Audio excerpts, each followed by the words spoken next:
Hello everyone, welcome back to my channel. A morning without the usual weekday rush. Ly was off from school and James was home as well.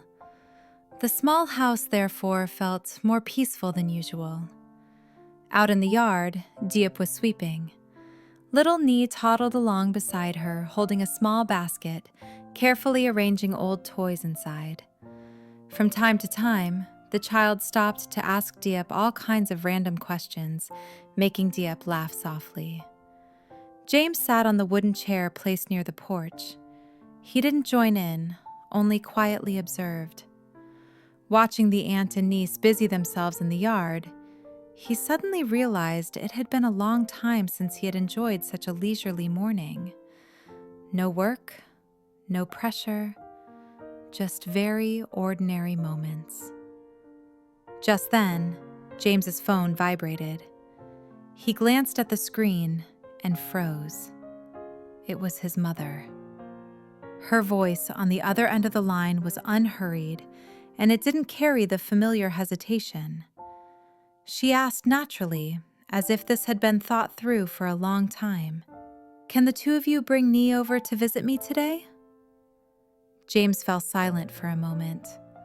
He understood that this was not just a simple invitation. It carried a rare initiative and also a desire for reconciliation from his family.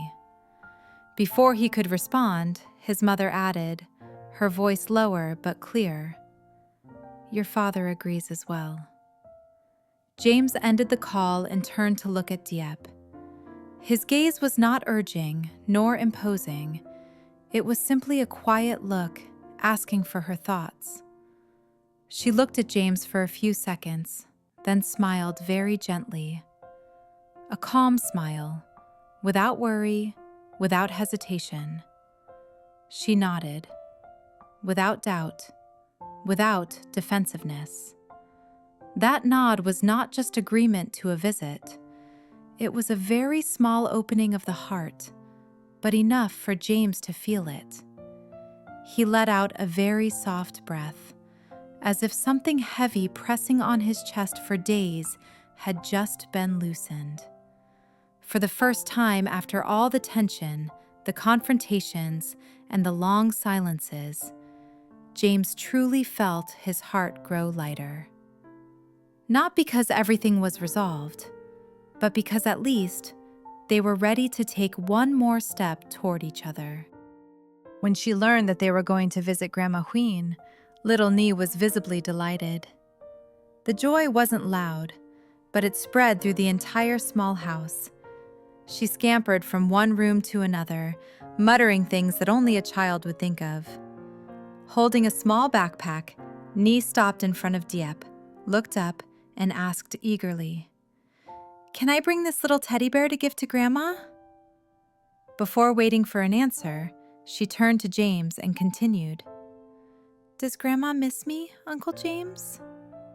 Do I look pretty in this dress?" The questions came one after another, innocent and sincere. No calculation, no worry, just the simple anticipation of a child who hadn't seen the grandmother she loved for a long time. Diep bent down to straighten Ly's dress. "You look so pretty, Ly. Grandma will definitely praise you." She helped the child pack her things, carefully folding each small item. From time to time, she paused to look at Ly for a long moment, her eyes full of affection. James leaned against the doorway, quietly observing. In Ly's excitement, he saw a kind of pure emotion, something adults often lose after too many collisions with life. A joy that needs no grand reason. Just being able to visit Grandma, just bringing along a small gift, was enough to make the whole morning feel lively. James and Diep looked at each other and smiled. No one said it out loud, but both of them felt the same thing. Sometimes happiness doesn't come from big changes, but from very small, very ordinary moments like this. When the car stopped in front of the gate, James let out a soft breath. The familiar house appeared before him, Not much changed from previous visits, yet the feeling in his heart was completely different. Today, he did not step inside with his usual tension, nor did he carry the heavy sense of caution he once had. James's father was still away, busy taking care of work. In the kitchen, his mother was cooking. The sounds of chopping, of running water echoed steadily, very ordinary, very real. Hearing the door open, she quickly wiped her hands on her apron and hurried out. The moment she saw Ly, her face lit up. She bent down, opened her arms, lifted the little girl up, and turned her gently in a small circle, as if she had been waiting for this moment for a long time. Laughter rang out naturally, without restraint. "You've gotten heavier! You've grown!" She pressed her cheek to Ny's, looked at her closely, then asked one question after another. "Have you been well behaved at home? Have you been eating properly? Did you miss Grandma?" Ly answered in a cheerful, high-pitched voice, her arms wrapped tightly around her grandmother's neck, as if afraid that letting go would make the moment disappear. She talked about all sorts of little things, from the teddy bear she brought along to the dress she was wearing, as if she wanted to tell her grandmother everything about the days they hadn't seen each other. James's mother listened patiently, nodding again and again, occasionally laughing. There was no distance, no awkwardness, only the very natural care of a grandmother for her grandchild. James stood beside them, watching the scene, his heart softening. He could clearly feel the warmth spreading from those small gestures, the tight hug, the familiar questions, the smile that needed no restraint. Diep stood quietly behind them. She did not step forward, only observed. Her gaze rested on the faces of Mrs. Huyen and Ly, and suddenly her eyes stung slightly. Not from sadness, not from hurt, but from gratitude. Grateful for that unconditional welcome. Grateful that, at least in this moment, Ly was loved fully, without needing to be cautious or guarded. Diep smiled gently, and inside her, a small corner that had always been tense finally softened for real. The door opened as the afternoon was already fading.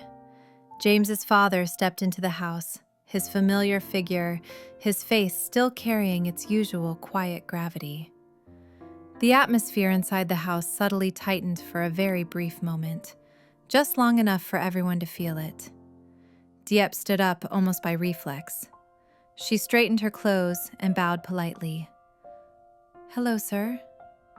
Her voice was soft but clear, not trembling, not evasive.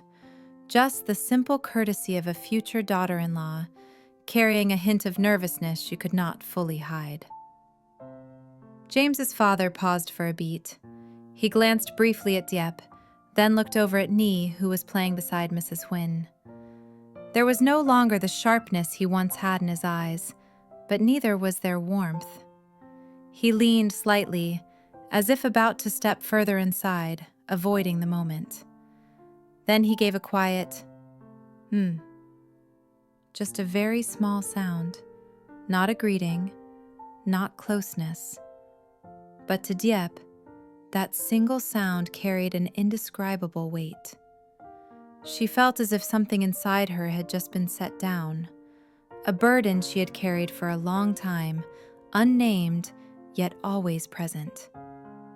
James stood nearby and heard everything. He turned to look at Diep, just a very brief glance, but he knew how much that moment meant to her. His mother noticed it too. She said nothing, only smiled gently and invited Diep into the kitchen to help prepare the meal, as if everything were perfectly normal. It was that very normalcy that softened the atmosphere in the house. No one mentioned what had happened before. No one dug into the past or brought anything back up. But from that moment on, Diep no longer felt like an outsider.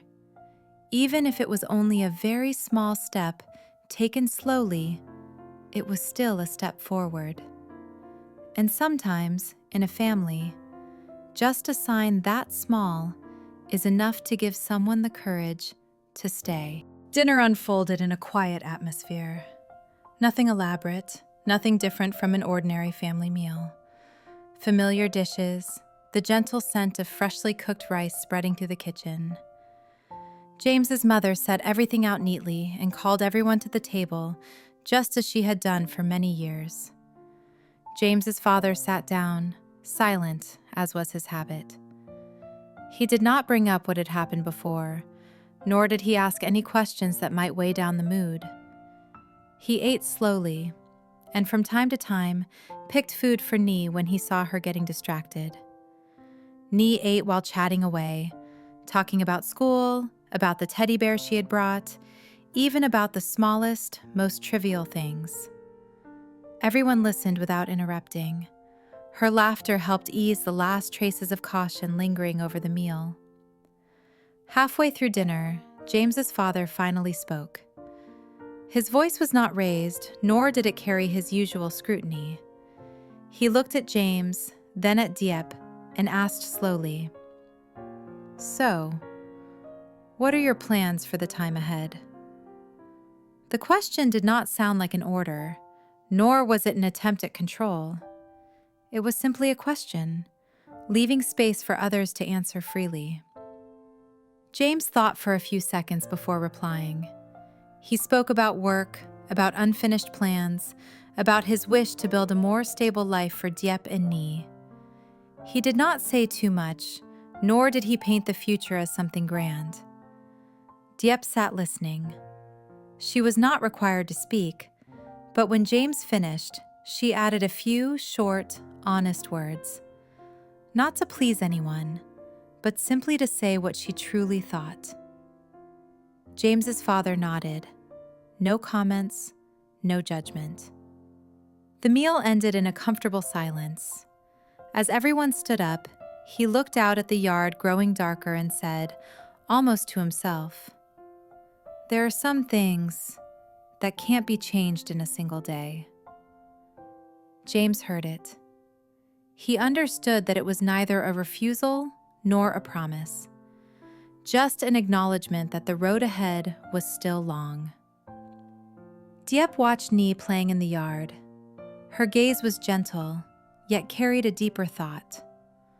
Was this calm the beginning, or merely a pause before even harder choices to come? There are stories that do not end with an apology, but pause instead at a question with no answer. If you find yourself somewhere in this story, leave a like as a gesture of empathy. And if you want to continue following the journey of James and Diep, where every change comes very slowly, please subscribe to the channel so you don't miss the next episode. Thank you for staying until the very last moment.